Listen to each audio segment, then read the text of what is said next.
우리가 사는 삶에는 사실과 느낌이라는 것이 있습니다. 그런데 이것이 좀 많이 다른데요.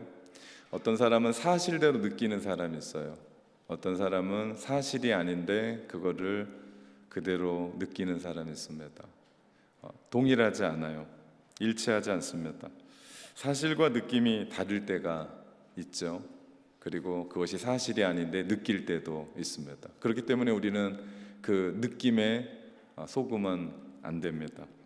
사람들이 저에게 눈이 작다고 그래서 전 안 믿었습니다. 저는 아무리 거울을 봐도 제 눈은 크다고 생각을 했거든요. 그래서 저는 그렇게 믿고 살았습니다.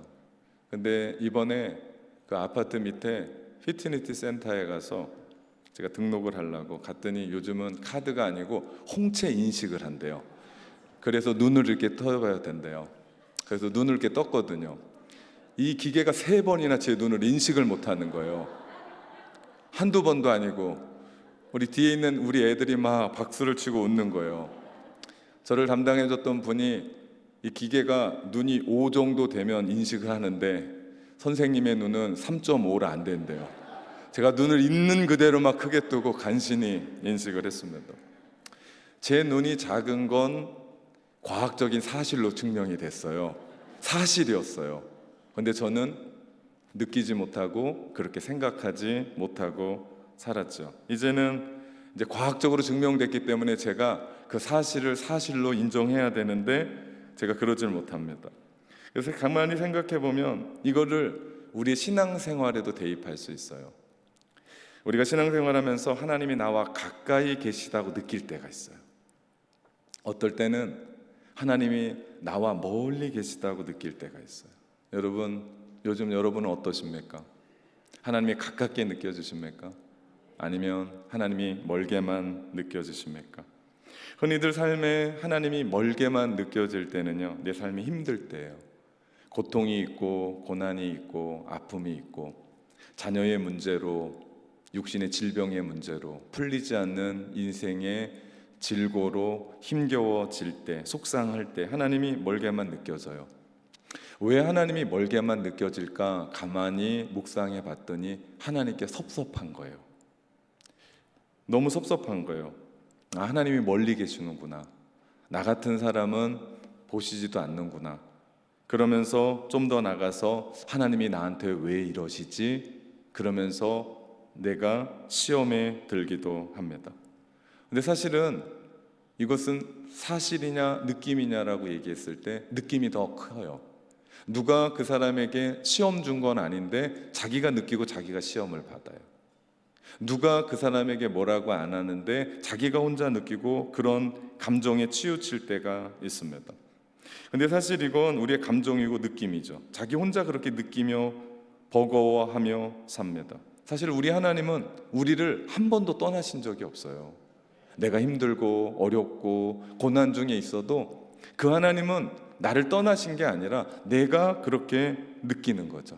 우리 하나님은 우리와 늘 함께 계시는 줄 믿습니다. 다만 우리가 그렇게 느끼는 거예요. 신앙생활에 그렇기 때문에 느낌과 우리 감정에 속으면 안 돼요. 너무 그거에 충실하면 안 됩니다. 우리의 믿음은요, 변하지 않는 하나님의 말씀 위에 기초를 두고 내가 그 말씀을 믿을 때 우리는 영원히 변치 않는 하나님만 바라보면서 신앙생활 하게 될 줄 믿습니다. 모래 위의 발자국이라고 하는 오래된 이야기가 있어요. 어느 날 밤 한 사람이 꿈을 꾸었습니다. 그 꿈속에 예수님과 함께 해변을 따라 걷고 있었어요. 그때 하늘을 스크린 삼아 자신이 지나왔던 삶의 이야기들이 펼쳐지기를 시작했습니다. 모래 위에 2사람의 발자국이 있었어요. 그 중에 하나는 그의 것이었고 다른 하나는 주님의 발자국이었습니다. 그는 모래 위에 길게 펼쳐진 발자국을 보다가 어느 순간부터 오직 한 발자국만 있는 것을 보게 됐어요. 그는 그때가 그의 삶의 가장 절망적이고 가장 슬펐던 순간임을 알았습니다. 그는 항의하듯이 주님께 물었습니다. 주님, 제가 주님을 따르면 항상 저와 함께 하시겠다고 말씀하지 않으셨습니까? 주님은 저와 동행하셨습니다. 그러나 제 삶의 가장 어려웠던 순간에는 한 사람의 발자국밖에 없는데 이것이 어찌 된 일입니까? 제가 주님을 가장 필요로 할 때 왜 주님은 저를 떠나셨는지 이해할 수가 없습니다. 그때 주님은 이렇게 대답하셨습니다. 나의 소중한, 정말 소중한 아이야, 나는 결코 너를 떠난 적이 없단다. 내가 고통과 환난을 당하는 시간에 모래 위에 한 사람의 발자국만이 있는 것은 내가 너를 업고 갔기 때문이란다 라고 말씀하십니다. 주님은 우리를 떠난 적이 없어요. 여러분, 공기는 눈에 보이지 않지만 우리가 눈에 보이지 않는 공기로 호흡하며 삽니다. 눈에 보이지 않는다고 없지 않아요. 이게 없으면 우린 살 수가 없죠. 한 가정을 살리는 것은 가족 간의 사랑입니다. 근데 눈에 보이지 않아요. 그 가정에 사랑이 없으면 그 가정은 설 수가 없는 것처럼 하나님의 사랑은 우리를 그렇게 감싸고 계시고 우리를 이끌어 가십니다. 눈에 보이지 않아요. 세상은 눈에 보이는 것보다 눈에 보이지 않는 것이 더 소중합니다. 신앙생활에 눈에 보이지 않는 것을 볼 수 있는 눈이 바로 믿음입니다. 우리가 믿음의 눈을 뜰 때 하나님이 우리를 얼마나 사랑하시는지, 내가 고통 중에 있고 아픔 중에 있고 힘겨운 중에 있는데 주님이 나와 함께 계시는 것을 볼 수 있게 되죠. 그렇기 때문에 신앙생활에서 믿음이 얼마나 중요한지 모릅니다. 우리는 지금까지 출애굽기 1장 2장의 하나님을 살펴보았어요. 1장 2장을 읽어가면서 우리는 하나님이 이스라엘에게 멀리만 느껴져요. 왜 하필 요셉을 모르는 왕이 등극해서 이스라엘 백성들을 억압하고 학대하고 중노동을 시키고 죽을 정도로 그들을 착취하고 괴롭고 억압하고 그들을 박해했을까? 심지어는 그들의 산하 제한을 위해서 어린아이, 특별히 남자아이가 태어나면 영아 살해 정책을 시행하면서 그들을 죽입니다. 다시 말하면 어린아이를 죽이겠다는 것은 그들의 희망의 싹을 자르겠다는 얘기입니다. 아이들이 희망 아닙니까? 한 가정에 아이가 태어나면 웃음꽃이 핍니다. 우리 교회도요, 아이들이 많기 때문에 이렇게 행복한 거예요. 기쁜 거예요. 우리가 아무리 웃어도 그 집안의 아이들, 교회의 아이들이 있고 없고는 너무나 큰 차이입니다. 그래서 우리가 다음 세대들을 위해서 기도해야 돼요. 그리고 그들이 신앙으로 무럭무럭 자라가도록 도와주어야 합니다. 이스라엘 백성들이 하나님의 도우심이 느껴지지가 않았어요. 하나님 정말 우리를 돕고 계신가? 하나님 정말 우리를 인도하고 계신가? 순종해서 그들이 애굽 땅까지 왔거든요. 그리고 번성에 가거든요. 그런데 정말 놀라운 것은 우리 출애굽기 1장 2장을 읽어오면서 우리가 보았던 것은 그들이 그렇게 중노동을 하고 그렇게 억압을 받고 그렇게 어린아이를 죽인다고 계획이 실행됨에도 불구하고 이스라엘 백성들은 늘어나더라, 번성하게 되더라. 이것이 하나님의 은혜죠. 그들은 주눅들지 않았습니다. 이것을 무엇으로 설명할 수 있겠습니까? 억압 중에, 고난 중에, 아픔 중에 하나님이 그들과 함께 계시더라. 여러분, 그거 아십니까? 우리의 삶에 눈물이 나고 아픔이 있고 고난이 있고 힘겨움이 있지만 그럼에도 불구하고 내 믿음은 하나님께 더 가까이 가더라. 하나님을 더 붙잡게 되더라. 힘들 때마다 주님께 더 기도하게 되더라. 이게 뭔지 아십니까? 여러분, 내 삶이 끝나는 게 아니라 하나님이 우리와 함께 계시다는 증거죠. 이것이 하나님의 돌보심입니다. 우리 인간의 눈에는 폭압적인 정체, 바로밖에 보이지가 않아요. 그리고 하나님 어떻게 저런 바로를 해치우치지 않고 그대로 놓으면서 이스라엘 백성들이 고난을 받게 하십니까? 하나님 어떻게 2살짜리 아이들이, 그 밑에 아이들이 태어나자마자 죽는 일이 있을 수 있습니까? 우리 눈에는 그런 것밖에 눈에 보이지 않습니다. 그런데요, 그 속에서 하나님은 그들을 번성케 하시더라, 그들을 지키시더라, 그들을 인도하시더라. 또한 바로의 유아 살인 정책에도 불구하고 하나님은 모세를 살리십니다. 그 모세로 말미암아 앞으로 이스라엘 백성들을 출애굽해 하는 민족의 불셀주의 지도자로 하나님이 세우시는데 모세가 쓰임 받게 되는 것을 우리는 보게 됩니다.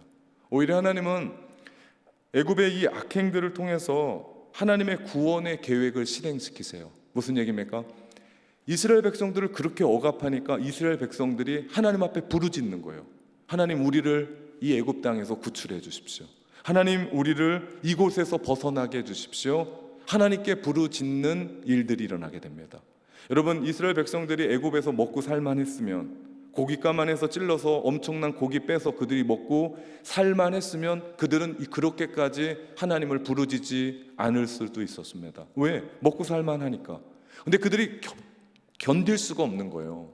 그러자 그들이 하나님 앞에 부르짖는 것을 봅니다. 우리는 출애굽기 1장 2장의 표면이 아니라 그 속 깊이 속에 하나님께서 함께 계시고 하나님이 그들을 인도해 가시며 하나님이 그들을 통해서 하나님의 꿈을 이루어 가시는 것을 우리는 보게 됩니다. 지금 당장은 이스라엘 백성들이 현실로 보면 어려워요.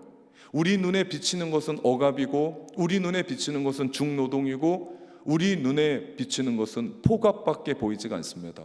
그런데 조금 더 깊이 들어가면 하나님이 멀리 계신 분이 아니라 아주 그들과 함께 있었고 그들과 함께 고통 중에 계시는 하나님을 우리는 보게 됩니다. 하나님이 그들과 함께 계셨습니다. 이것은 이스라엘 백성들만의 얘기가 아니에요. 우리의 이야기입니다. 하나님 멀리 계세요. 하나님 왜 이런 일들 우리 가정에 있어야 됩니까? 하나님 왜 우리의 인생에 이런 일들을 만나야 하겠습니까? 하나님 한 번도 있지 않은 일들이 왜 내 삶 가운데 이렇게 일어납니까? 그때요 하나님이 멀리 계신 것 같아요. 그건 누구의 느낌입니까? 내 느낌입니다. 하나님은 그 일들을 통해서 하나님이 우리와 얼마나 가까이 계시는지를 보게 하신다는 거죠. 그런 믿음의 눈을 뜨시기를 주님의 이름으로 축원합니다.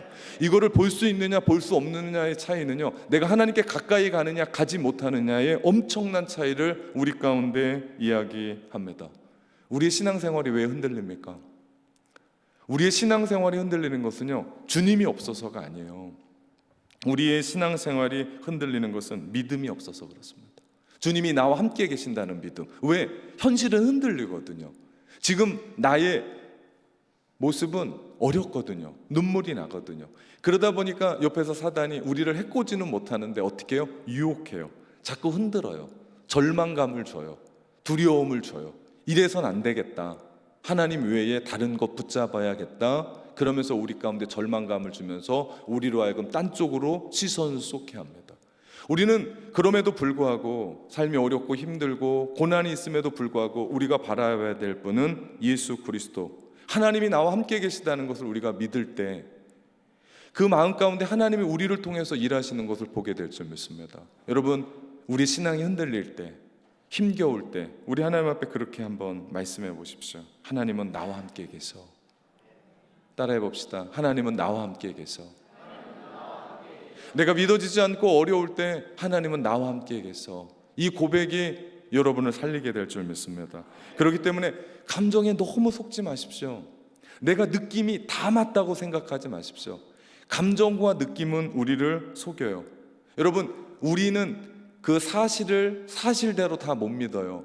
우리는 그 사실을 다 그 사실대로 느끼지 못하고 감정을 깨닫지 못합니다. 맞을 때도 있지만 맞지 않을 때가 너무나 많아요. 우리가 믿는 건 변치 않으시는 하나님의 말씀입니다. 내가 너를 사랑한다라는 그 말씀, 내가 너를 지킨다라고 하는 그 말씀, 내가 너를 이끌어간다는 그 말씀, 내가 너와 영원히 함께 계시다는 그 말씀, 이 말씀을 우리가 믿고 신앙생활하는 거예요. 흔들릴 때도 이 말씀을 믿고 내가 신앙생활하는 거예요. 그렇기 때문에 날마다 내가 지칠 때마다 이 말씀이 내 마음 가운데서 믿음으로 흩어질 때마다 말씀을 듣는 겁니다. 여러분, 믿음은 들음에서 나요. 그 들음은 그리스도의 말씀인 줄 믿습니다. 그렇기 때문에 우리가 날마다 말씀을 듣는 거요, 우리의 믿음을 점점 살아가게 하십니다. 그러면서 예전에 들었던 그 말씀이 내 마음 가운데 들리는 거예요. 하나님 나 사랑하신다는 그 말씀, 예전에 나한테 주셨던 그 말씀, 내가 너를 존귀하게 여긴다는 그 말씀이 어느 날 기도 가운데 내 마음 가운데 깊이 박히는 거예요. 예전에 그냥 들었거든요. 여러분, 그냥 들리더라도 들으십시오. 왜냐? 지금은 믿지 못할 때가 있거든요. 그런데 그 말씀이 때가 됐을 때 하나님이 우리 가운데 심중에 박히게 하는데요, 이 말씀은 떠나가지 않는 말씀입니다. 그렇기 때문에 우리가 말씀을 듣는 것이 얼마나 중요한지 몰라요. 오늘 날씨가 좋다고 내 믿음이 좋은 게 아니에요. 오늘 날씨가 꿀꿀하고 미세먼지가 너무 많고 내 얼굴이 따갑고 그래서 내 믿음도 내 생각도 내 어떤 믿고 자시고의 어떤 이야기들이 흔들리고 하는 것이 아닙니다. 주님은 비가 오나 눈이 오나 미세먼지가 있나 날이 좋나 주님은 여러분과 영원히 함께 계시는 줄 믿습니다. 주님이 그렇게 약속하셨어요. 이건 제 얘기가 아닙니다. 주님이 우리 가운데 내가 너희와 영원히 함께 할 거다라고 약속하셨습니다. 오늘 본문은요, 모세의 장성한 모습을 보여주는 첫 모습이에요. 모세는 대제국의 애굽의 왕자로 섰어요. 그의 나이 40입니다. 모세의 일대기를 3등분으로 나눌 수 있는데 40까지는 애굽에서 아주 세계 최강의 제국에서 왕자의 교육을 받았던 황금기 같은 시간이 있었어요. 또 40은 모세가 광야에서 양이나 치는 그런 처절한 시기도 있었습니다. 또 40은 하나님의 부르심에 입각해서 이스라엘 백성들을 출애굽시키며 가나안 땅으로 이끌어가는 민족의 지도자로서의 여정이 있었습니다. 모세는 그렇게 120년을 살았어요. 우리 눈에는요, 언제가 황금기 같아요? 지금이에요. 힘 있을 때 40대. 그리고 그가 어디에서 교육을 받았어요? 세계 최강이라고 하는 애굽의 황실의 교육을 받았습니다. 모든 걸 다 깨달았어요. 그러면 하나님은 40의 그 모세를 쓰실 것 같은데 하나님은 40의 모세를 쓰지 않습니다. 이상하죠? 힘 다 빠지고 노인이었던 80의 모세를 부르셨으세요. 지금 모세의 성장했었던 첫 모습입니다. 그렇게 모세는 그렇게 귀하게 컸습니다. 우리가 알듯이 모세의 어렸을 때 교육을 맡았고 젖을 먹였던 것은 친어머니 요게벳이었습니다. 어렸을 때 모세는 어머니의 젖을 먹으면서 그 어머니가 기도하면서 모세를 어떻게 키웠겠습니까? 그는 뼛속까지 히브리인인 것을 가르쳤습니다. 네가 누군 줄 아느냐? 너는 하나님의 자녀고 우리는 하나님의 백성이고 우리는 하나님이 이렇게 우리를 이끌어 가셨다. 다시 말하면 모세는 겉모습은 애굽의 왕자입니다. 애굽 사람이에요. 겉모습은. 근데 그의 속사람은 철저하게 뭡니까? 히브리인이었죠. 모세의 성장 과정을 보면 가정에서 신앙생활을 어떻게 해야 되는지가 보여집니다. 우리 어렸을 때 우리 자녀들 신앙 교육하는 그때를 놓치면요, 그 다음은 돌아오지 않습니다. 우리 아이들에게 가르쳐야 줄 때 신앙생활 정말 잘 가르쳐야 돼요. 그때 놓치면 다시 돌아오지 않아요. 요즘 부모님들 아이들 대학 보내려고 과외시키고 그러는데요, 사실은 그 어떤 과외보다 할 수만 있다면 신앙 과외를 더 많이 해야 돼요. 왜? 그들이 하나님의 꿈을 알잖아요. 그러면 아이들 공부하지 말라고 해도 공부합니다. 내가 과외시켜줄까 얘기하지 않아도 내가 하나님의 꿈을 이루어 가기 위해서 이런 것이 필요합니다 라고 말할 정도가 돼야 돼요. 중요한 것은 그 아이들에게 하나님이 누구신가를 가르치는 거예요. 왠지 아십니까? 하나님을 알게 되면 내가 누구인지를 알게 돼요. 내가 누구인지를 알게 되면 하나님이 나를 왜 부르셨는지를 알게 돼요. 그러면 하나님의 부르심의 뜻을 따라 달려가니까 그들의 삶이 게을르지 않아요. 인터넷이나 보고 스마트폰이나 보면서 시간 날려버리지 않습니다. 왜냐하면 그들이 하나님이 왜 나를 부르셨는지를 알기 때문에. 존 칼빈은 그런 얘기를 해요. 하나님을 아는 지식과 나를 아는 지식은 연결되어 있다고 얘기해요. 나를 아무리 알아도 하나님을 몰라요. 그런데 우리가 하나님을 알잖아요. 그러면 내가 누구인 줄을 압니다. 그렇기 때문에 우리 아이들에게 신앙 교육한다라는 게 얼마나 중요한지 몰라요. 우리는 그걸 너무 중요하게 생각하지 않습니다. 그런데요, 이게 가장 중요하다고요. 그들이 하나님을 알면 자기 자신을 압니다. 자기 자신을 알면 그들은 하나님이 부르신 꿈을 향해서 인생을 바치죠. 그러면 인생 성공한 거예요. 그 모든 사람들이 선교사하고 목사라는 게 아닙니다. 각자 부르심의 위치가 있다고요. 그 자리에서 그들이 하나님 앞에 귀하게 쓰임 받을 때 그들은 인생을 만족하게 되고요, 그들은 인생을 성공한 사람이라고 생각하게 되고요, 결국 그들의 인생은 하나님께 영광 돌리는 삶을 살게 될 줄 믿습니다. 제가 목회를 처음 시작했던 전도사 시절이 있었어요. 그때가 경기도 안성의 아주 시골 교회였습니다. 얼마나 시골 교회였는지 그 서울신대 대학원에서 그 전철을 타고 고속버스를 타고 거기 들어가는 그 마을버스를 타고 들어가는데 장장 4시간이 걸리는 곳이에요. 제가 3년 하고 서울 장충단으로 올라왔는데 그 후로 그 교회는 전도사가 안 들어가요. 너무 멀어서 안 가는 것 같아요. 여하튼 거기에서 있었던 얘기예요. 5살짜리 아이가 교회 학교 아이였어요. 5살짜리가 뭘 알겠어요. 그런데 교회 학교에서 열심히 배웠겠죠. 그러면서 주일은 교회 가는 날이라고 배웠어요. 그 조그만 아이가. 그래서 또 그의 가정도 주일만 되면 그 아이를, 그 언니도 있었고, 언니가 아니죠, 누나도 있었고 형도 있었는데 아이들을 데리고 늘 교회를 잘 가는 가정이었어요. 믿음의 가정이었죠. 근데 그 피치 못하게 이 가정과 또 다른 가정이 마치 주일날 기차 타고 여행을 가게 됐어요. 근데 이 아이가, 전 이 아이의 이름도 안 잃어버립니다. 5살짜리 동철이가 엄마한테 그렇게 묻는 거예요. 엄마, 오늘은 교회가 다 쉬어라고 묻는 거예요.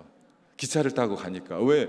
주일날이면 걔는 엄마 아빠 손 붙잡고 교회 가는 게 당연한 아이였는데, 그리고 선생님이 주일날은 교회 오는 거라고 배웠고 그렇게 신앙 교육을 했는데, 오늘은 누나랑 형이랑 엄마 아빠 다른 가족들이 다 기차 타고 여행을 가는 거예요.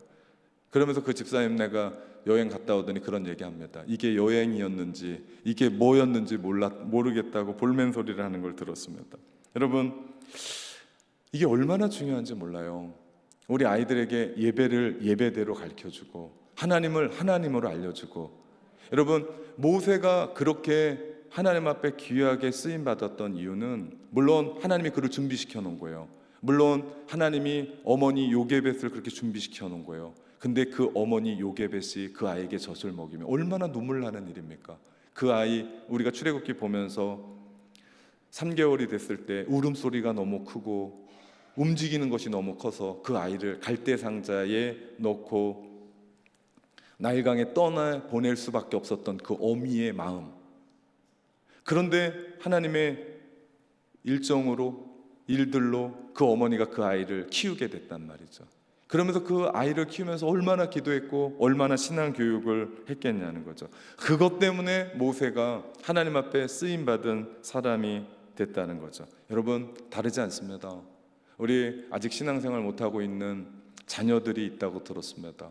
기도해야 될 때입니다. 다른 어떤 것보다도 급한 게 우리 자녀들이 주님 앞에 돌아와야 되고요, 그 자녀들이 하나님 앞에 서야 되고요, 그 자녀들이 하나님을 더 알아가야 됩니다.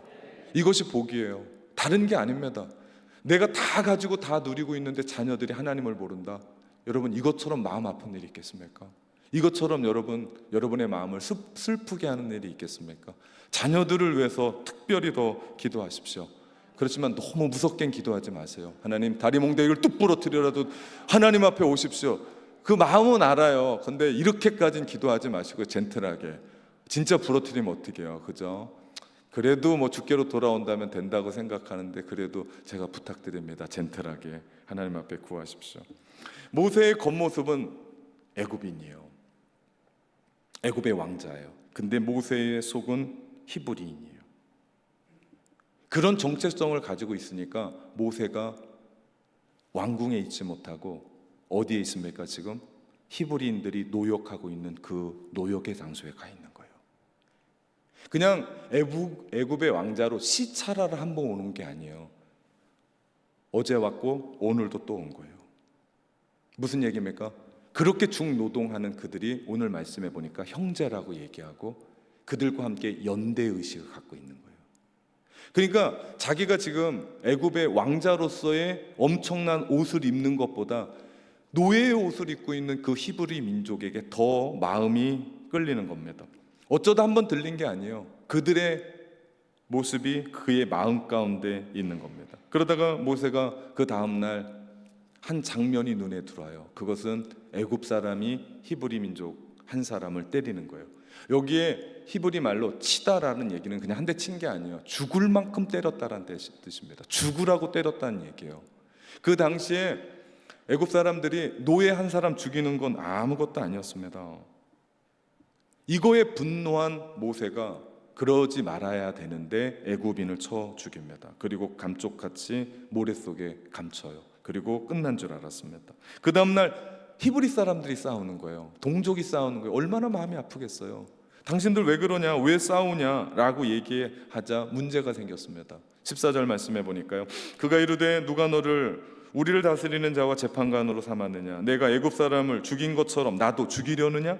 모세가 두려워해 이르되 이 일이 탈로 되었도다. 모세가 어떤 사람이었냐면요, 모세를 정확하게 얘기하는 히브리 기자의 이야기를 들어보십시오. 11장 24절 25절 믿음으로 모세는 장성하여 바로의 공주의 아들이라 칭함 받기를 거절하고 도리어 하나님의 백성과 함께 고난받기를 잠시 죄악의 낙을 누리는 것보다 더 좋아했다라고 얘기합니다. 이게 모세였어요. 모세는 지금 당장 호의호식하고 왕자로서의 삶을 사는 것보다 히브리 사람들과 함께 고통받는 것, 그것을 더 좋아했다고요. 근데 문제가 있었습니다.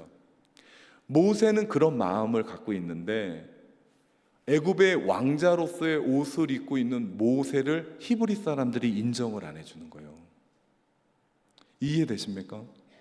나는 당신들과 연대하고 싶습니다. 나의 마음은 당신들에게 있습니다. 그래서 그들이 좋아할 것 같은 일들을 하는데 히브리 사람들은 모세의 겉모습을 속을 볼 수가 없으니까요. 겉모습을 보면서 인정을 해주지 않는 겁니다. 오늘 모세는요, 경계선상에 있는 인물이에요. 이러지도 못하고 저러지도 못하는 거예요. 제가 이민교회에 오래 있으면서 우리 아이들은요, 거기서 태어나고 어렸을 때 왔기 때문에 영어가 키위 같아요. 우리 뉴질랜드 사람들을 키위라고, 현지인을 키위라고 그러는데 키위 같아요. 그들보다 발음이 더 좋아요. 근데 모습은 뭐예요? 한국 사람이에요. 자기는 자라면서 키위인 줄 알고 살았는데, 그렇게 문화를 가지고 살았는데 어디에서 구분이 되냐면 중학교 때까지는 놀아줘요. 고등학교 때 가면 나눠줘요. 진짜 이상해요. 왜? 이제 아이들이 정체성을 깨닫는 거예요. 그러면서 그 안에 혼돈되어서 되게 힘들게 살아가는 사람들이 있어요. 왜? 나는 현지인이라고 생각하는데 얼굴은 한국인이야. 이 사람들을 경계선상에 있는 사람들이라고 이야기합니다. 모세의 겉모습은 애굽 사람이에요. 그리고 남들이 봐도 아주 화려한 옷을 입고 있는 사람이에요. 근데 모세의 속은 히브리인이에요. 뼛속까지 히브리인인 거예요. 그러니까 애굽 사람을 쳐 죽이죠. 그 정체성의 혼란 속에 살았던 사람이 모세라고요. 저희 집에 다른 아이는 몰라도 이 정체성의 혼란을 느끼고 사는 아이가 막내 서진이에요. 학교에 가면 받아쓰기를 해요. 딴 애들은 문장으로 하는데 얘는 단어로 한대요. 근데 제가 봐도 어려울 것 같아요. 집에서는 영어로, 유튜브로 영어로 그 얘기를 들어요. 근데 그걸 또 한글로 써야 되니까 이게 안 돼요. 우리 뉴질랜드는 엄마가 다 도시락을 싸요. 저희 집에 애가 넷이잖아요. 제가 또 교회를 가면 도시락을 5개씩 싸서요.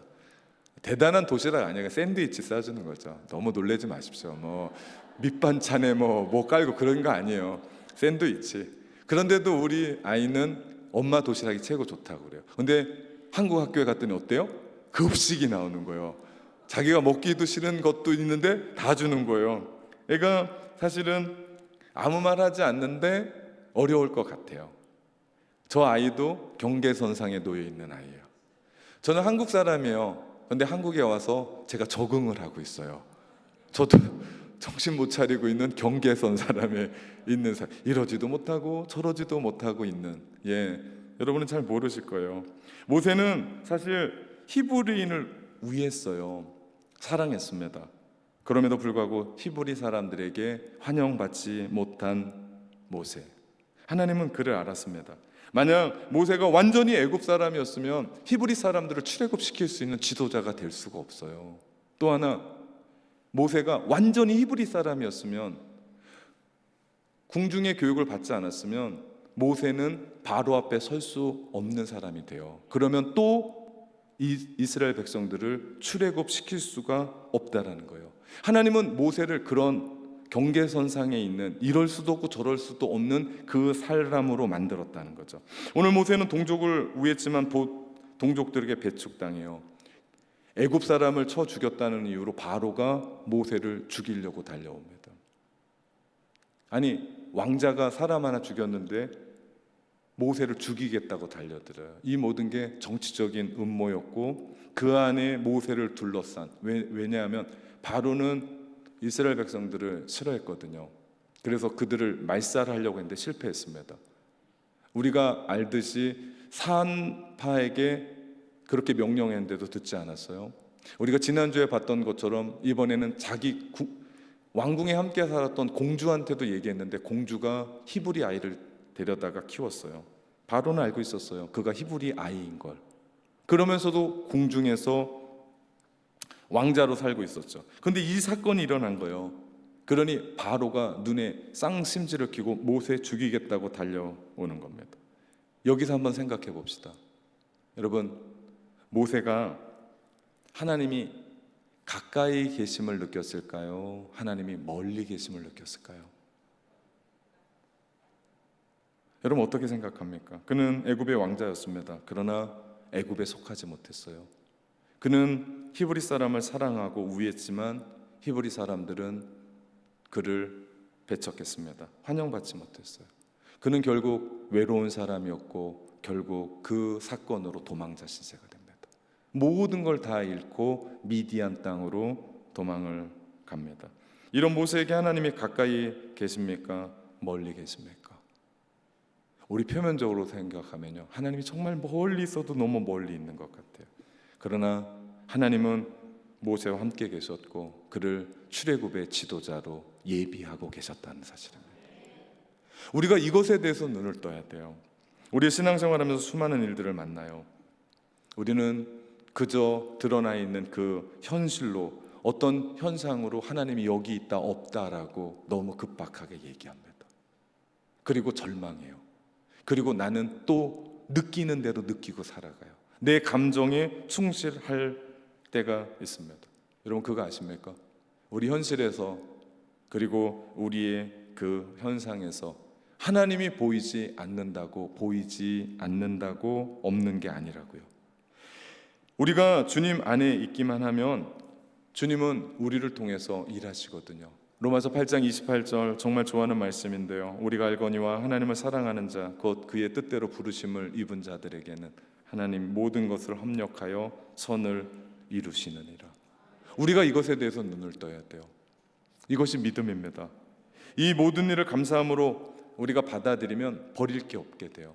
우리 신앙생활하면서 앞날이 형통하고 일사천리로 풀리고 모든 일들이 내가 원하는 대로 되면 얼마나 좋겠습니까? 정말 그렇습니까? 아니요, 그렇지 않습니다. 더 눈물 날 때 많고요, 더 아플 때 많고요, 더 힘겨울 때 너무나 많습니다. 그럼에도 불구하고 우리는 믿음으로 고백합니다. 실수하지 않으신 하나님, 나에게 또 이렇게 하시는 이유가 있지. 우리가 환난 중에 즐거워하고 우리가 인내로서 그 일들을 이루어갈 때 하나님께서 우리를 통해서 이루시는 일이 있지. 우리가 그렇게 믿음으로 고백할 때, 우리가 주님 앞으로 나아갈 때 하나님 우리를 통해서 그 믿음의 고백대로 우리의 삶에, 우리의 가정에, 여러분의 자녀의 인생 가운데 드러내실 줄 믿습니다. 모세는 애굽 사람을 죽인 걸 정당화할 수 없어요. 그러나 우리가 인정할 수밖에 없는 건 하나님께서 모세와 이스라엘의 편을 드신다는 거예요. 무슨 말입니까? 하나님께서 지금 모세와 함께 계셔서 출애굽의 리더로 모세를 훈련시키고 그를 광야로 내보내시더라. 더 나아가 이스라엘과 함께 계셔서 그들을 그 고난 가운데 더욱더 번성케 하시더라. 그래야 나오거든요. 그래야 그들을 통해서 가나안 땅에 들어가게 하시거든요. 하나님의 놀라운 계획은 우리의 열악함과 연약함을 뛰어넘어요. 우리가 힘들 때 하나님이 멀리 계신 것 같아요. 보이지가 않아요. 느껴지지가 않아요. 그런데요, 하나님은 여전히 우리와 함께 계시는 줄 믿습니다. 우리가 하나님이 함께 계시지 않는다라고 생각하는 감정을 갖는 그 순간에도요, 하나님이 우리와 함께 계세요. 이것을 믿고 나가는 게 얼마나 중요한지 몰라요. 우리 파일럿이 비행기를 몰고 하늘 꼭대기로 올라가면 이게 땅인지 하늘인지를 구분을 못한대요. 그들은 자기의 느낌대로 지금 하늘이구나 라고 생각해서 레벨을 땡기거나 놓치면 땅으로 그냥 달려간다는 거죠. 자기의 느낌을 믿으면 안 된대요. 그들이 철저하게 믿는 거는 계기판이라면 계기판. 철저하게 계기판을 응시하면서 지금 땅으로 가고 있구나, 하늘로 올라가고 있구나 라는 것을 보면서 전적으로 계기판 믿으면서 레벨을 땡긴대요. 여러분, 이때 나의 느낌을 가지고 충실하면 끝납니다. 그럼 비행기는 고꾸라져요. 우리도 마찬가지입니다. 느낌으로 살면 안 돼요. 감정으로 충실해서 안 됩니다. 우리는요, 하나님의 말씀의 계기판을 보면서 하나님이 우리와 함께 계시다는 걸 믿고 살아나야 돼요. 그럴 때 우리는 살아날 수 있습니다. 왜? 다른 사람이 얘기하는 건 변해요. 다른 사람이 얘기하는 건 왔다 갔다 합니다. 근데 우리 하나님의 말씀은 변함이 없습니다. 영원합니다. 우리에게 영생을 주시는 말씀입니다. 이 말씀 붙잡고 우리가 살아갈 때 우리는 흔들리지 않을 줄 믿습니다. 오늘 본문에서 모세는 공경에 처해 있고 모세가 무모하게 어떤 일들을 하는 것 같지만 하나님은 그럼에도 불구하고 모세를 통해서 이끌어 가심을 보게 됩니다. 우리가요, 출애굽을 다 읽고 끝낼 때 되면 우리는 이런 생각을 해요. 이스라엘 백성들은 구원받지 못할 사람들이었는데 하나님이 그들을 구원하셨구나. 여러분, 그 이스라엘이 누군지 아십니까? 저와 여러분입니다. 우리가 그런 사람들이었어요. 그런데도요, 하나님은 우리를 이끌어 가시고 적과 꿀이 흐르는 가나안으로 제시하시며 예수 그리스도의 십자가의 보혈의 피로 우리를 구원하셨고 친백성 삼으셨고 하나님의 자녀로 이루어 주셨습니다. 주님이 우리를 위해 십자가에 돌아가셨을 때 우린 선인도 아니었어요. 의인도 아니었어요. 하나님을 위해 일해 볼까 이런 마음도 없었어요. 죄의 구덩이 속에 있었어요.